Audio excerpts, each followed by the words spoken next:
श्री राघव चड्डा जी, आपके पास 9 मिनट। शुक्रिया मैडम कि आपने मुझे बैंकिंग बिल 2024 पर बात करने का मौका दिया। सर, बैंक ईंट या सीमेंट से बनी किसी इमारत का नाम नहीं है। बैंक सिर्फ किसी स्टील या एल्यूमिनियम से बने एटीएम का नाम नहीं है, और बैंक ना ही एक काउंटर से दूसरे काउंटर पर दौड़ रहे बैंक ग्राहकों की उस दौड़ का नाम है। बैंक नाम है विश्वास का, बैंक नाम है अधिकार का, न्याय का, समानता का। लेकिन पिछले कुछ वर्षों में यह विश्वास जो ग्राहकों का बैंकिंग व्यवस्था में था, वो कहीं ना कहीं कमजोर होता नजर आ रहा है, और उसके कुछ बुनियादी कारण, बहुत ही बेसिक कारण आज मैं सदन में आपके माध्यम से सरकार के सामने रखना चाहूंगा। सबसे पहला, पुअर कस्टमर सर्विस। यदि आज किसी ग्राहक को सरकारी बैंक में किसी काम से जाना हो, तो मान लीजिए उसके ग्रह खराब चल रहे हैं और दिहाड़ी भी खराब होगी। कोई नौकरी पेशा आदमी हो तो ऑफिस से छुट्टी लेनी पड़ती है, कोई स्टूडेंट हो तो प्रैक्टिकल का एग्जाम मिस करना पड़ता है, यहां तक कि साधारण सी पासबुक अपडेट कराने भी जाना हो तो वो भी एक संघर्षशील सफर में तब्दील हो जाता है। मैडम, आप जब किसी सरकारी बैंक में घुसते हैं तो ऐसा लगता है कि 80 या 90 की दशक की किसी इमारत में आ गए हैं, जहां पे दीवारें उखड़ रही होती हैं, पंखा अपनी मर्जी से चलता है और लाइनें रेल टिकट से भी ज्यादा लंबी होती हैं। इसके बाद जब आप काउंटर नंबर 1 पे पहुंचते हैं तो बताया जाता है काम यहां नहीं होगा, काउंटर नंबर 4 पर जाइए।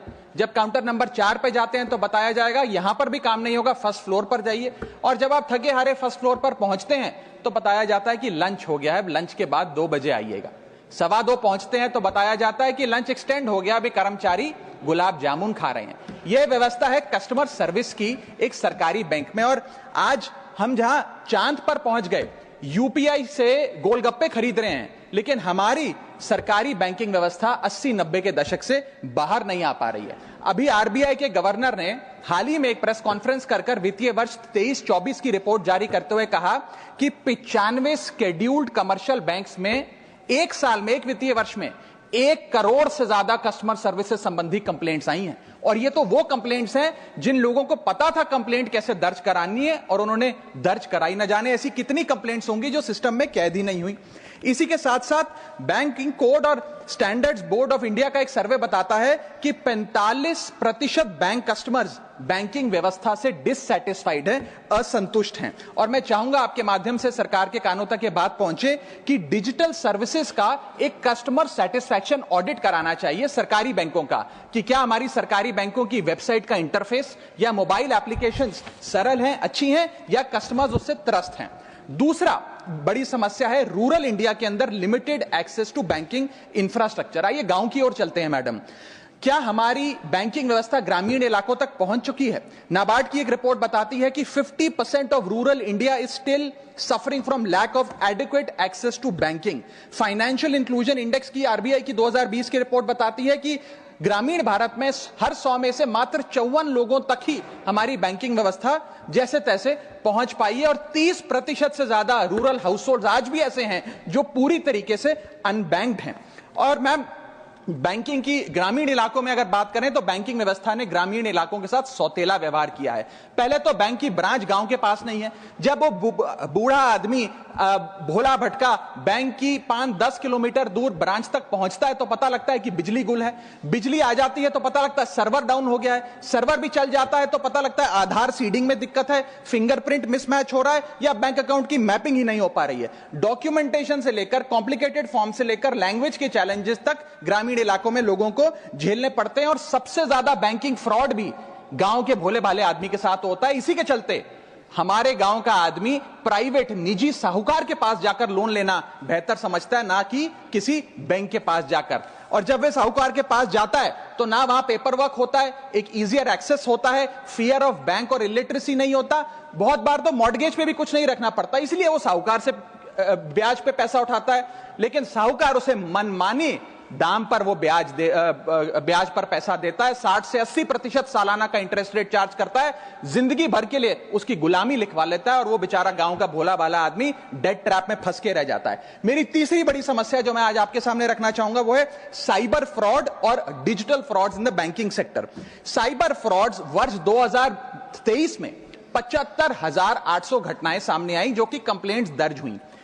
वर्ष 2024 आते आते 75,000 से बढ़कर यह आंकड़ा 2,92,000 हो गया, यानी कि 285% के बैंकिंग फ्रॉड्स की घटनाओं में इजाफा देखा गया और 2100 करोड़ रुपए लोगों के इस बैंकिंग फ्रॉड के चलते जीरो हो गए, शून्य हो गए, उनका नुकसान हो गया। और सबसे ज्यादा कंप्लेंट्स इसमें यूपीआई रिलेटेड बैंकिंग फ्रॉड्स की आई हैं। मैडम, मैं आपको बताना चाहूंगा कि मनी थेफ्ट के साथ साथ उतना ही जरूरी है डेटा थेफ्ट। जब आप बैंक को पूरे विश्वास के साथ अपना डेटा देते हैं, अपना पैन देते हैं, अपना नाम, एड्रेस, डेट ऑफ बर्थ, तमाम चीजें देती हैं, क्या बैंक आपके डेटा को सुरक्षित रख पाता है? क्या बैंक वो जाने अनजाने में या डेटा चोरी के माध्यम से वो सारा हमारा डेटा मार्केटिंग कंपनियों के पास, क्रेडिट कार्ड कंपनियों के पास, लोन देने वाले, फ्लैट बेचने वाले लोगों तक नहीं पहुंचता? एक रिपोर्ट के मुताबिक 2019 में एसबीआई के 3 million customer account data leak हो गया और तमाम बैंकिंग हिस्ट्री लीक हो गई। 2021 में मोबीविक का 8.2 TB का केवाईसी डेटा ही लीक हो गया। 2021 में एक पेमेंट गेटवे जस्टपे का 100 मिलियन क्रेडिट कार्ड की पेमेंट डिटेल्स और रिकॉर्ड्स लीक हो गई।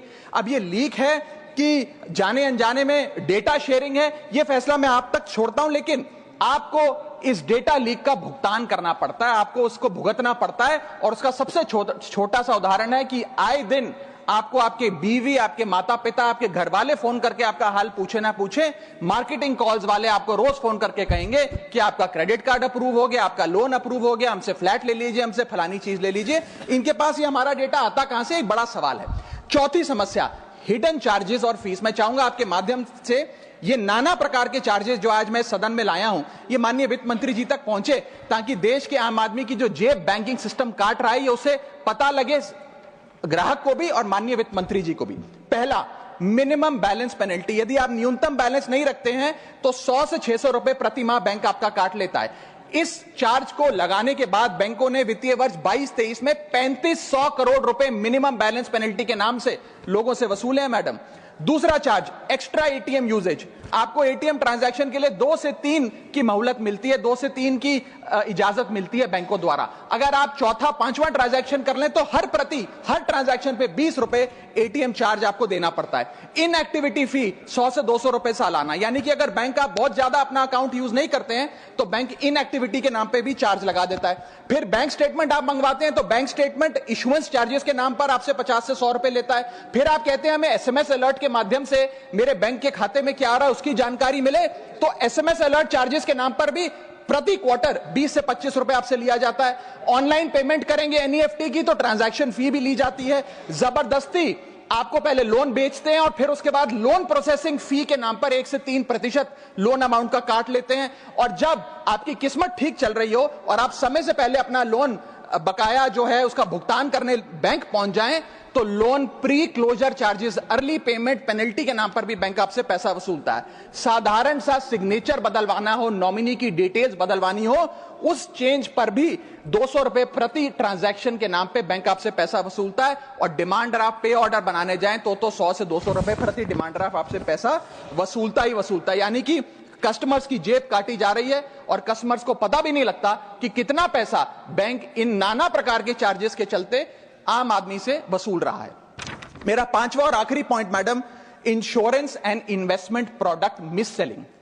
अपने क्वार्टरली या मंथली टारगेट्स पूरा करने के लिए बैंक के एग्जीक्यूटिव मिस सेलिंग करते हैं, गलत प्रोडक्ट लोगों को बेचते हैं। यह भी एक प्रकार का हनी ट्रैप है। मीठी मीठी बातें कर भोले भाले मासूम लोगों को ऐसे प्रोडक्ट्स बेच दिए जाते हैं जिनकी जरूरत उन्हें है ही नहीं। IRDAI, insurance regulatory development authority of India की एक रिपोर्ट बताती है कि 3.5 लाख सालाना कंप्लेंट्स में से 20% कंप्लेंट्स सिर्फ और सिर्फ मिस सेलिंग की, गलत प्रोडक्ट बेचने की उन्होंने दर्ज करी हैं। सेबी की एक रिपोर्ट बताती है कि 30% इन्वेस्टर मिसलीडिंग इंफॉर्मेशन का शिकार हैं। और म्यूचुअल फंड्स की मदर बॉडी, जिसे association of mutual fund of India कहते हैं, वो बताती है कि 23%, मैं खत्म कर रहा हूं मैडम, 23% इन्वेस्टर ऐसे हैं जिनके पास वो प्रोडक्ट्स हैं जो उनके रिस्क प्रोफाइल और फाइनेंशियल गोल से मेल ही नहीं खाते हैं। तो मैडम, मैं इन सारे जो समस्याएं बताई हैं उसके माध्यम से समाप्त कर रहा हूं। बस इतना ही कहना चाहूंगा कि ये बड़ी बुनियादी समस्याएं हैं जो आज इस देश का एक आम अकाउंट धारक, एक आम आदमी सफर कर रहा है। मैं चाहूंगा माननीय वित्त मंत्री जी इन बुनियादी सुविधाओं का, इन बुनियादी समस्याओं का समाधान दे। बहुत बहुत शुक्रिया। श्री निरंजन बख्शी, माननीय सदस्य